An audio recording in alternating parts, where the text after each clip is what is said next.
اللہ کرے کوئی تھوڑے تھوڑے بچے بھی بن جائیں. یہ جو بہتے سیانے ہیں نا ان کا بھی اللہ ہی حافظ ہے. عقل زیادہ آ گئی ہے نا.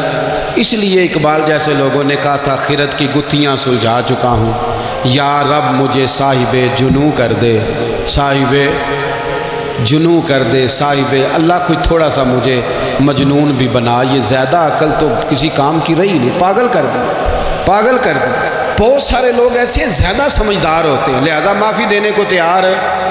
معافی دیں. جب کوئی معافی کا مطالبہ کرے تو اسے معافی.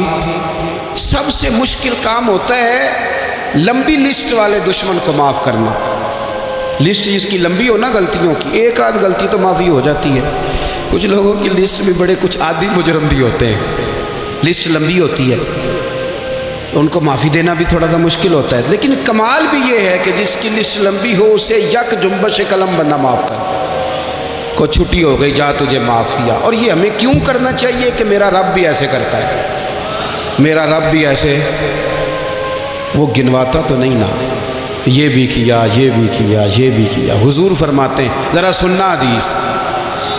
حضور فرماتے ہیں کچھ لوگوں پہ اللہ کرم کی چادر ڈال کے نا قیامت والے دن، یہاں بھی اس نے پردہ رکھا تھا تو وہاں بھی کرم کی چادر ان پہ ڈلے گی. تو اللہ فرمائے گا یہ گناہ کیے تو چھوٹے چھوٹے گناہ اس کے گنوائے جائیں گے. یہ ورد اب وہ ڈرے گا، چونکہ پتہ تے سارا ہے نا سردار نو کیتیاں دا. اب وہ ڈرے گا، چھوٹے چھوٹے گناہ اس کے گنو، تو اس کا خیال ہے بڑے بڑے بھی نہ سامنے آ جائیں. چھوٹی چھوٹی غلطیاں اس کی گنوائی جا رہی ہیں، جو ڈر رہا ہے، کانپ رہا ہے. قربان جائیں نبی پاک کے لفظوں.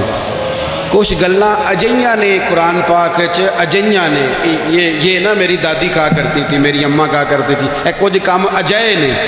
کچھ گلاں اجیاں نے کہ اتنے دل کردہ ہے صفحہ بند ہو جانا ہے تو معافی ہو جانی، یعنی ختم ہے یہ بات، اس سے آگے کسی نے سوال پوچھنا ہی نہیں. چھوٹے چھوٹے گناہوں کا اللہ تذکرہ فرمائے، یہ کیا، یہ کیا، یہ کیا، یا اللہ ہو گیا. اب بندہ ڈر رہا ہے کہ بڑے بڑے بھی سامنے آ جائیں گے، لیکن چھوٹے گناہوں پہ ہی فل سٹاپ لگا کے نا تو رب فرمائے گا یہ جو تیرے گناہ ہیں نا اس کے بدلے تجھے نیکیاں دی جا رہی ہیں. تو نے سچی توبہ کی تھی تو ان گناہوں کو بدل کے نیکیاں بنایا جا رہی ہیں.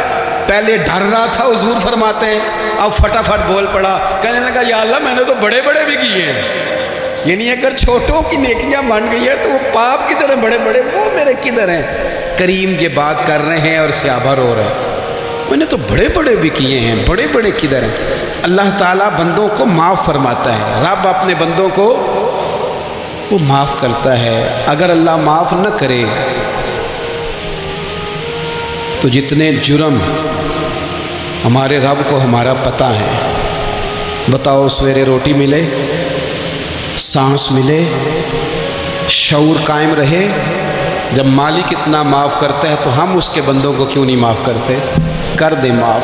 پکے لوگ کھڑے تھے، پکے دشمن کھڑے تھے فتح مکہ کے دن حضور کے سامنے. اور کچھ لوگ ایسے ہوتے ہیں جن سے امید نہیں ہوتی، اپنے ہوتے ہیں کہ یہ والا جملہ، اور بندہ کہتا ہے یار تجھے تو نہیں نہ کہنا چاہیے تھا، کوئی اور کہتا مجھے. کہتے ہیں، یہ نہ سمجھیں کہ لوگ کہتے نہیں، کہنے والے. یہ بات ہی آپ چھوڑ دیں کہ کوئی آپ کو کچھ کہے گا نہیں، یہ چھوڑ دیں. مخلوق تو اس طرح کی بات ڈھونڈ کے لاتی ہے کہ انسان پریشان ہو جاتا ہے کہ یار میں یہ کر سکتا تھا، میں نے کیا نہیں، اور جو میں نے کیا نہیں وہ تو نے میرے کھاتے ڈال دیا. ایسے لوگ سامنے کھڑے ہو گئے فتح مکہ کے دن کہ جن کے چہروں سے ان کی زیادتیاں عیاں ہو رہی، ان کے ظلم چھلک رہے تھے چہروں سے. حضور کے سامنے کھڑے ہیں، کانٹے بچھانے والے بھی، روڑے مارنے والے بھی، گلے میں رسیاں ڈال، سارے کھڑے ہیں. حضور نے فرمایا بتاؤ تمہارے ساتھ کیا سلوک کروں؟ انہوں نے کہا آپ کریم ہیں. تو حضور نے پتہ کیا کہا؟ قرآن پاک میں ایک سورہ یوسف ہے. کچھ لوگوں کو لفظ قصہ بھی بڑا برا لگتا ہے تو اللہ فرماتے ہیں نحن نقص علیک احسن القصص. محبوب ہم آپ کو ایک سونا قصہ سنانے لگے. اس کو اللہ نے قصہ کہا، سونا قصہ، سورہ یوسف کو. تو سورہ یوسف کیا ہے بھلا؟ ذرا انداز دیکھیے سورہ یوسف کا. پہلے حضرت یوسف لاڈلے ہیں باپ کے، لاڈلے، پھر اسی جناب یوسف کے منہ پہ تماچے.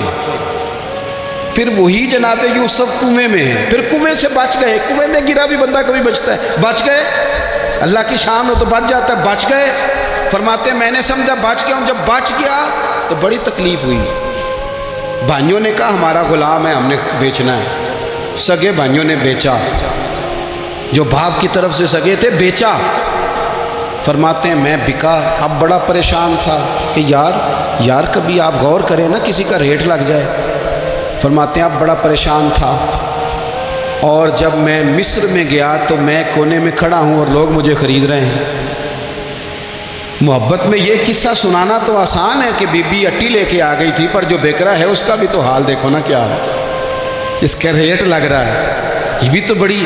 اور جناب یوسف کہتے ہیں پھر عزیز مصر نے خرید لیا تو بادشاہ کے گھر گیا تو کچھ سکھ کا سانس آیا۔ یہ حضرت یوسف ہیں، یہ لاڈلے ہیں۔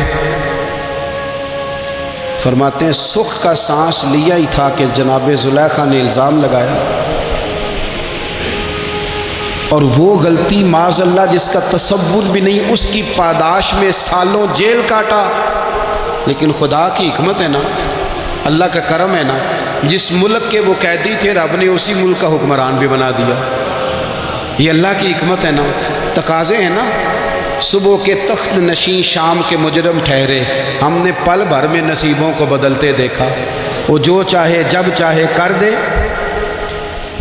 تو جب وہی بھائی مجبور ہو کر سوالی بن کر سامنے آئے ہیں، پتہ کیا ہوتا ہے، بندہ معاف کر دیتا ہے، بہت سارے لوگ معاف کرتے ہیں، پر کہانیاں سنا کے پتہ جے نہ ادوں کی آکھیا ساجے، پتہ جے نہ ادوں کی کیتا ساجے، پھر پتہ جے نہ تسی یہ بھی آندے سو، یہ ساری کہانیاں سنا کے۔ لیکن حضرت یوسف کے سامنے کھڑے ہو گئے، جناب یوسف نے بات چھیڑی کوئی نہیں، فرمایا تم سے بات ہی کوئی کرنی، جاؤ تمہیں سارا کچھ معاف کیا۔ اب جب یہ لوگ مکے والے حضور کے سامنے کھڑے، اس طرح معافی دینی چاہیے۔ یہ جب سامنے کھڑے ہوئے تو حضور نے فرمایا پتہ تمہارے ساتھ کیا سلوک کرنے والا ہوں؟ کہا حضور نہیں، فرمایا وہی جو جناب یوسف نے بھائیوں کے ساتھ کیا تھا، پچھلا صفحہ پلٹنا ہی کوئی نہیں، جاؤ تمہیں معاف کیا، جاؤ تمہیں معاف کیا، جاؤ تمہیں معاف کیا۔ اور صرف معاف نہیں کیا، ساتھ عزت بھی دی۔ سب سے زیادہ مقابلے تو حضرت ابو سفیان نے کیے تھے نا، آخر تک وہ آئے تھے، آج وہ کلمہ پڑھ رہے ہیں، سردار ہیں، کلمہ پڑھ رہے ہیں، تو نبی پاک نے صرف معافی نہیں دی، عزت بھی دی۔ فرمایا جناب ابو سفیان چونکہ اب مسلمان ہو گئے ہیں، میں سب کو معاف کرتا ہوں، جو اپنا اندر سے دروازہ بند کر لے اسے بھی معاف کرتا ہوں، اور جو ابو سفیان کی حویلی میں آ جائے اسے بھی معاف کر دوں گا۔ تو ابو سفیان وہ کہتے ہیں میں حیران ہی ہو گیا کہ اتنی بڑی بات، معافی بھی دی اور ساتھ عزت بھی دی۔